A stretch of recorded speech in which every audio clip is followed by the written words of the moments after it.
Okay, now if it's okay with you, I'm going to dig into your past a little bit. I want to hit you with a couple of Dictators questions, if that's fine by you. Sure, go ahead. At the time of release in '75, the response to the Dictators' first record was, I guess, somewhat lukewarm. And I'm guessing many rock critics back then couldn't pick the sense of humour mixed with catchy songs. Yet over time, the album certainly has found its place in music history and also the hearts of many rock and roll fans. I guess with the beauty of hindsight. And the Rock and Roll Hall of Fame. Yeah. Would you have done and anything? Its way to the Rock and Roll Hall of Fame. Would you have done anything different with the recording of Go Girl Crazy? Yes. Yes, we would have. We would have had a different drummer. I hate to say it. Rest in peace, Stu Boy. But I think if we could have done it over again, we would have used a different drummer. And I mean, Albert, Blue Oyster Cult was recording in the next studio. What we would have had to do was get him, and we would have been much more satisfied with the drums. That being said, the record stands. The record stands on its own. It's a fantastic record. It's an immortal record, punk record, and I'm so very proud of it. And it's hanging in the Rock and Roll Hall of Fame in Cleveland. So, what can I say? Well, I found an interview with you online where you were asked about the Dictators' influences, and for me, your reply really did sum up perfectly what the Dictators' sound was comprised of. You stated, The Who were really a huge, huge influence on the Dictators. And I guess if you looked at it like a bunch of veins leading into the heart, The Who was certainly the biggest vein, but we were very eclectic. We had a metal vein, a surf vein, a British invasion vein, a pop vein.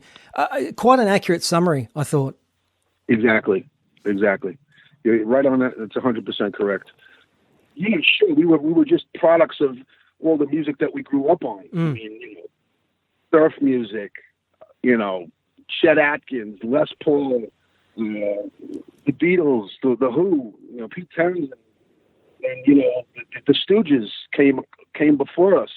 The Flamin' Groovies, we were able to catch some of that before we started. The MC5, of course, so we all had that right before the band started, So, even the Blue Oyster Cult, even Buck Dorma in '72. So I was able to be influenced by Buck Dorma, a great guitar player, in a way. So those are my influences. Those are the band's influences for sure. Well, as an Australian music historian, I do have to bring up Wednesday, the 24th of August, '77, when AC/DC played their debut gig, opening for the Dictators at the Palladium. Would have been something very special to see. That day was incredible. What a day that was. We headlined the Palladium. We sold it out. And the two bands that were on the bill was this band, Michael Stanley Band, which we had no idea who he was. And then this other band, AC/DC, who we never heard of them till, back then. But we watched them on stage off to the side of this, and like I'm looking at Scott, I'm going, holy shit, man. They go, what the fuck is this? And, and we immediately loved it. We loved it we loved them from the moment we laid our eyes on them.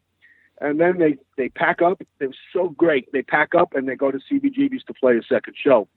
And they would tell me, Angus would say, we used to play 3 gigs a day. I go, 3? Unbelievable. They would pack up and they would move around and keep playing. And that kind of work ethic really inspired me. And they were amazing. And the next weekend, we opened for them in Cleveland at the Cleveland Agora. And they never opened up for us again. They just started a cook in the United States, and they didn't look back. And good for them. Ross, the song we're going to close out this show with is Minnesota Strip, lifted from the Blood Brothers album. Now, I asked Andy Chernoff about that track when I interviewed him in the 90s, and he said, at the time, the police were surprised to discover that a lot of the young white hookers working 8th Avenue near the Port Authority bus terminal were from the Midwestern state of Minnesota. So they started calling that area, the Minnesota Strip. Right. I just love that story. They got a pipeline to the city. That track contains some of your most potent guitar work. What are your memories of recording that song? Recording Blood Brothers was a different way we recorded. We recorded live in the studio, which means that I had no overdubs to do. Or I said all my lead tracks were done in the studio. I did it. I didn't overdub anything. So I had to do it, and I had to make it stand up, and I had to make it count. And that made me a better musician. The fact that we did that, and the fact that it came out so well. I think it was a testimony to the band at the time of being live in the studio, being honest, being forced, being right there, right in your face. New York City, rock, punk rock, whatever you want to call it. Just doing it I was like very satisfied with myself. I'm looking back, I can listen to it and I don't cringe.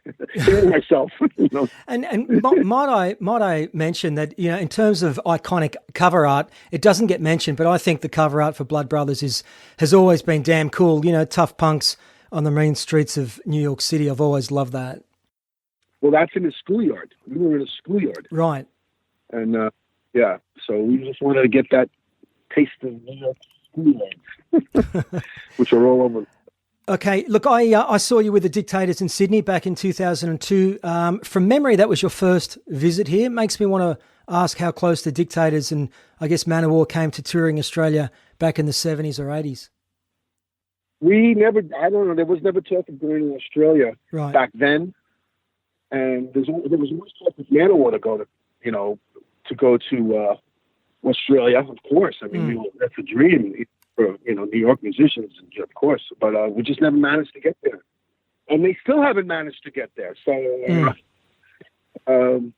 we came last year. Rest of Both came last year. We're coming again.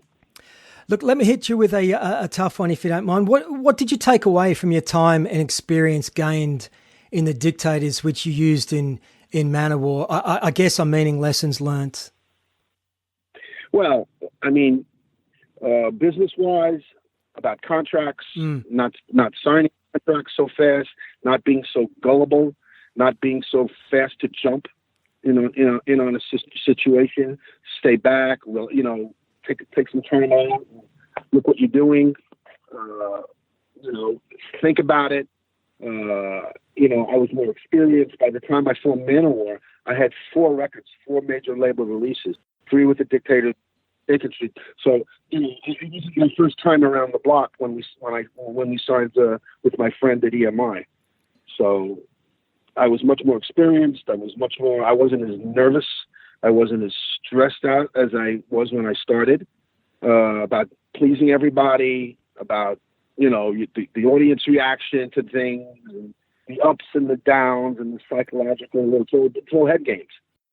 I was more like, you got to stay in the middle. Don't get too hot. Don't get too crazy. Don't get too low. Just stay in the middle.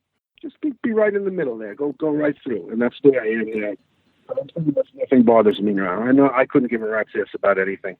Okay. There's nothing that I can't work out or fix or overcome. So that's what it taught me. Okay, so as I mentioned at the start of the show, back in the day, that Wild Kingdom album, and you spent lots of time on my turntable. I'm surprised more people still don't know about it, as it's littered with great songs and some of your best guitar work. And in my humble opinion, those tunes still stand up. They'd been around for some time, though, hadn't they? Yep. Manitoba's Wild Kingdom record is an amazing record. Mixed by Andy Wallace. A fact, Andy Wallace. The next record he mixed was this band from Seattle called Nirvana. He mixed Nevermind. An interesting fact. That record just rips. It just totally rips. And MCA, we almost had a hit with it. It's another opportunity. They didn't take it. They didn't jump on it. Well, write the check. We had 99 stations. You had to have 102 stations. Oh, really? Before the record was aired. Something like that. We had 99 playing Party Starts Now. And we had the video in rapid rotation. And, where's MCA? I mean, it's like, so you never know. So, but it was a great record, and I still love listening to it. It sounds great, and 2-minute songs, and for more than that. Well, funny story. Back in 1991, Australia's hitmen DTK used to open up their set with Party Starts Now. Obviously, pre-internet, I was convinced it was one of their tunes. I recall going to see that film Kindergarten Cop, and I thought, holy hell, hitmen get it. And then I later discovered it's an Andy Chernoff number. You know, as a guitar player, that song looks like a fun tune to play. Yeah. Very simple parts. I mean, it's the leads are, the embellishments are all Chuck Berry, and Chuck Berry on 10, hyper Chuck, and I call it, and very simple stuff, but it's effective. Big A chords, big open A chords, DG. It's powerful, and that's where rock and roll was at. That's where the Who was at, babes. Summertime Blues. You can see it, you can hear it.